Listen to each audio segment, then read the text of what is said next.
ನಮಸ್ಕಾರ, ನಾನು ಇಂದ್ರಜಿತ್ ಲಂಕೇಶ್. ನನಗೆ ತುಂಬ ಆತ್ಮೀಯರಾದ ಮಿಸಸ್ ಸುಧಾ ಅವರು ಒಂದು ಅದ್ಭುತವಾದ ಒಂದು ಕಾರ್ಯಕ್ರಮನ ಆಯೋಜಿಸಿದ್ದಾರೆ.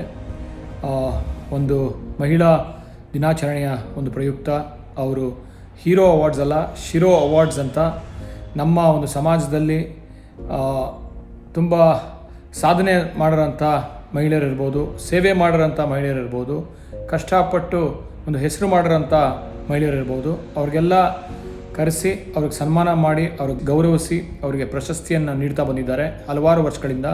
ಸೊ ಈ ಥರ ಒಂದು ವಿಭಿನ್ನವಾದ ಒಂದು ಪ್ರಶಸ್ತಿಯನ್ನು ನೀಡ್ತಾ ಇರೋ ಸುಧಾ ಅವ್ರಿಗೆ ಮೊದಲನೇದಾಗಿ ನನಗೆ ಅಭಿನಂದನೆಗಳು. ಹಾಗೆ ಸುಧಾ ಅವ್ರ ಜೊತೆ ನಾನಿರ್ತೀನಿ, ನೀವು ಕೂಡ ಬರಬೇಕು. ಮಾರ್ಚ್ 31 ಇದೇ ಮಾರ್ಚ್ 31, 2024 ಸುಧಾ ಅವರು ಒಂದು ಕಾರ್ಯಕ್ರಮವನ್ನು ಆಯೋಜಿಸಿದ್ದಾರೆ, ಶಿರೋ ಅವಾರ್ಡ್ಸ್ ಅಂತ. ಅದರಲ್ಲಿ ನಾನು ಭಾಗವಹಿಸ್ತಾ ಇದ್ದೀನಿ, ನೀವು ಭಾಗವಹಿಸಿ ಅಂತ ಕೇಳ್ಕೊತಾ ಇದ್ದೀನಿ. ನಮಸ್ಕಾರ.